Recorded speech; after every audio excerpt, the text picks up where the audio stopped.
दोस्तों आज है 30 दिसंबर और कल है 31 दिसंबर यानी 31 दिसंबर। एक दिन का और मेहमान है 2021 का ये वर्ष। ऐसे में बहुत से लोगों को इस बीते पूरे वर्ष की यादें आ रही होंगी। उन्होंने क्या पाया, क्या खोया, क्या पाना था, तमाम तरह की ख्वाहिशें, तमाम तरह की बातें। ऐसे में नववर्ष के आगमन की शुरुआत होने वाली है। कल की आधी रात को नया वर्ष 2022 दस्तक दे देगा। आप सबके जीवन में इसकी अग्रिम शुभकामनाएं मैं प्रेषित करता हूं। नमस्ते, मैं हूं Ajay Sahni, star real reporter news के अपने पेज पे आप सभी को बधाइयां देता हूं। और दोस्तों, सागर जिला, मध्य प्रदेश के सागर जिले के रहने वाले कुछ पत्रकार दोस्तों ने दैनिक भास्कर अखबार में शानदार तरीके से दी है एक दलील, जो 12 महीनों में 12 घटनाओं को याद करते हुए अपने समाज को, अपने पाठकों को प्रेषित किए हैं। वही मैं आप लोगों से भी शेयर करता हूं। मध्य प्रदेश की उसमें सिमट जाएंगी कुछ बातें, कुछ झलकियां, कुछ बीती यादें हो जाएंगी। तो आप लोगों को साझा करता हूं। सागर जिले में वर्ष 2021 संघर्ष, साहस और सबक के साथ बीता। साल भर में हुई घटनाओं से लोगों को कुछ अच्छे तो कुछ बुरे अनुभव मिले। अब साल के विदाई का समय आ गया है। कुछ खट्टी मिट्टी यादें रह गई हैं। इन यादों में कुछ घटनाएं आने वाले समय के लिए सबक देकर गई हैं, तो कुछ संभलने की। साल 2021 की शुरुआत में फ्री फायर गेम की लत के चलते बालक ने जान दे दी थी। यह घटना माता पिता को सबक दे गई कि बच्चों की हर हरकत पर ध्यान रखें। वहीं फरवरी में जिला अस्पताल के 6 माह का बच्चा चोरी हुआ तो महज 7 घंटे में पुलिस को खोजने में सफलता मिली थी। यह भी एक सबक दे गई है कि पुलिस अगर सजग हो जाए तो घटनाएं नहीं होंगी। अप्रैल में कोरोना की दूसरी लहर ने कोहराम मचाया। रोजाना सैकड़ों की संख्या पॉजिटिव मरीज मिले और दहाई के अंक में मौतें हुई, जिससे लोग डरे सहमे रहे। इस संघर्ष के समय में लोगों ने संभल कर कोरोना को हराया। मई माह में कोरोना पॉजिटिव डॉक्टर 80% संक्रमित होने के बाद भी संघर्ष कर मौत को हराकर घर लौटे। ऐसे रहे लोग। अगस्त माह में 23 सालों से पाकिस्तान की जेल में बंद सागर का एक बेटा अपने वतन लौटा। सितंबर में एक तरफा प्रेम में दिन दहाड़े युवती की हत्या कर दहशत फैलाई गई। और वहीं नवंबर माह में दीपावली त्योहार पर बीएमसी में गंभीर लापरवाही कर लेबर रूम के बाहर पटाखे फोड़े गए। ऐसी तमाम अच्छी बुरी घटनाओं के साथ वर्ष 2021 विदा हो रहा है।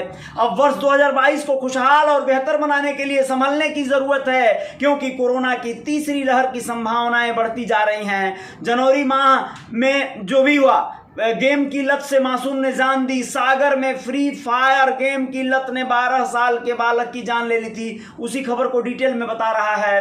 तो ये जो खबर है आप लोगों को मैंने संक्षिप्त में सुना दिया है दोस्तों, आप लोग समझ सकते हैं उसको। और एक जो खबर है वो बहुत जरूरी था बताना आप लोगों को, जो मार्च महीने में हुई थी। शादी के लालच में पीटे और लूटे। 50 साल की उम्र में शादी करने की इच्छा भारी पड़ गई थी। एक व्यक्ति पर शादी का लालच देकर बदमाश साथ ले गए, जंगल में जमकर पीटा और सोने चांदी के गहने व नगदी लूट कर ले भागे।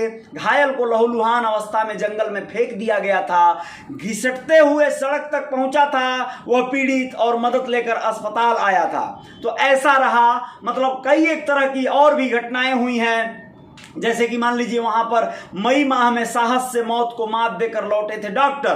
कोरोना पॉजिटिव होने पर लंग्स 80% तक संक्रमित हो गया था। सागर से भोपाल ग्रीन कॉरिडोर बनाकर भोपाल और फिर हैदराबाद के अस्पताल एयरलिफ्ट करके ले जाया गया था। लेकिन बीएमसी के चेस्ट स्पेशलिस्ट डॉक्टर सत्येंद्र मिश्र ने हिम्मत नहीं हारी थी। वे जिंदगी के लिए जंग लड़ते रहे और 21 दिन बाद कोरोना को हराकर लौट आए थे।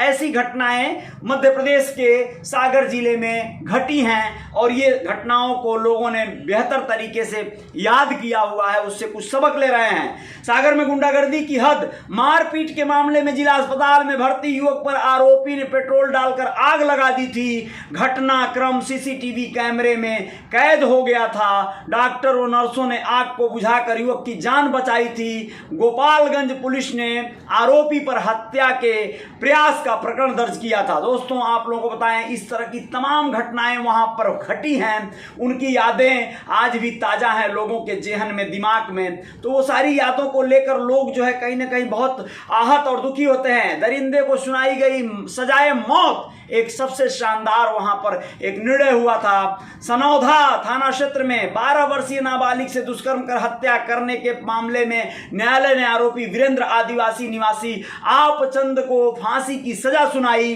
सजा में पुलिस का डॉग स्क्वाड, डीएनए रिपोर्ट समेत घटनास्थल पर मिले साक्ष्य और साक्षियों के कथन आधार बने थे। ये सारी चीजें हुई थी, बहुत बड़ी बात है ये। लेकिन आपको मध्य प्रदेश की कुछ और खबरों से अवगत कराते हैं, बहुत जरूरी है जो बताना आप लोगों को, क्योंकि ये जानना आपका हक है, अधिकार है। वहां इंदौर में पब नाइट कल्चर पर मंत्री ने उठाया सवाल, बताना चाहेंगे आपको। उषा ठाकुर जो वहां पे मिनिस्टर हैं, अभी सांस्कृतिक मंत्रालय है उनके पास, उनका कहना है कि इंदौर में पब और नाइट कल्चर को इंदौर की संस्कृति पर धब्बा बताया है उन्होंने कहा है कि इस पर कार्रवाई होनी चाहिए, इन्हें बंद भी कराया जाना चाहिए। मंत्री बुधवार को आईडीए के नवनियुक्त अध्यक्ष जयपाल सिंह चावड़ा के पदभार ग्रहण कार्यक्रम के बाद मीडिया से चर्चा कर रही थी। अब आप लोगों को बताएं, मंत्री ने कहा कि जो संस्कारहीन बच्चे और गैर जिम्मेदार लोग इन जगहों पर जाते हैं उनके खिलाफ भी कार्रवाई होनी चाहिए।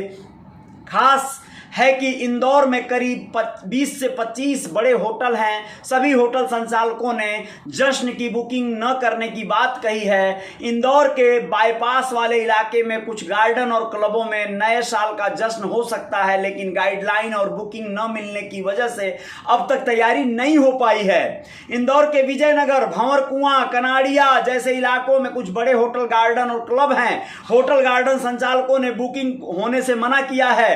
पुलिस अधिकारियों का कहना है कि वीकेंड और संडे यहां पर वैसे ही जश्न का माहौल देर रात सड़कों पर दिखाई देता है। अब आप लोगों को बताएं कि ये सारी चीजें क्या रही, कि मतलब ये वैसी खबरें हैं जो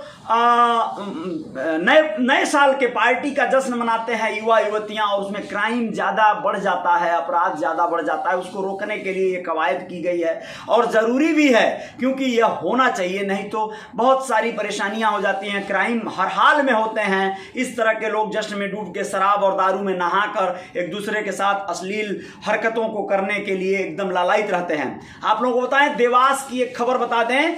देवास में युवक की लाठी डंडे से पिटाई, 10-12 लोगों ने सरे राह पूरी तरह पीटा। गंभीर हालत में इंदौर के निजी अस्पताल में भर्ती हुआ है युवक। पैर तोड़ दिया गया है, हाथ पर मारा गया, मतलब हर पूरे शरीर के कोई अंग नहीं बचा है। रंजिश के चलते आधा दर्जन से अधिक युवाओं ने सोनकच्छ के सुभाष मार्ग के रहने वाले प्रतीक सिंह उर्फ चिंटू को लाठी और डंडों से पीटकर अधमरा कर दिया। मारपीट सोनकच्छ एमजी रोड गीता भवन के सामने हुई। मारपीट के बाद युवक की हालत काफी बिगड़ गई, जिसका इलाज इंदौर के निजी अस्पताल में चल रहा है। उसका पैर बुरी तरह से जख्मी हो गया है। सोनकच्छ थाना प्रभारी नीता देरवाल ने बताया कि वीडियो सामने आने के बाद टीम संबंधित व्यक्ति के बयान लेने गई थी, लेकिन ऑपरेशन होने के कारण बयान नहीं हो सका है। वो बोलने की स्थिति में नहीं है। मारपीट के मामले में प्रकरण दर्ज करके कार्रवाई की जा रही है। तो ये खबर रही आप लोगों के मध्य प्रदेश से, और आप लोग अपना ख्याल रखिएगा। और कुछ खबरों के साथ हाजिर होते हैं। जय जयकार जारी रहेगी रियल रिपोर्टर न्यूज के मेरे पेज पे आप लोग बने रहिएगा। आप लोग मुझे फॉलो जो लोग करते हैं उनका मैं अभिनंदन करता हूं, स्वागत करता हूं। जो लोग इंस्टाग्राम पर मुझे फॉलो कर लिए हैं प्लीज कर लीजिएगा, जो लोग नहीं किए हैं जरूर कर लीजिएगा, क्योंकि ये इंस्टाग्राम पर भी आपको बैकअप रहेगा तो ठीक रहेगा। यूट्यूब चैनल मेरा रियल रिपोर्टर न्यूज स्टार को सब्सक्राइब कर लीजिएगा, बेल आइकन प्रेस कर दीजिएगा, ऑल वाला बटन दबा दीजिएगा, जिससे कि आपको मेरी जो खबरें हैं, मेरी जो बातें हैं, वो समय से एक साथ पहुंच जाएं आप सब तक। जय जयकार जारी रहेगी। बहुत बहुत शुक्रिया। मध्य प्रदेश से थे हम लोग। अभी कुछ ही क्षणों में कुछ और खबरों को लेकर हाजिर होते हैं दोस्तों। बहुत बहुत धन्यवाद। सभी दोस्तों का आभार।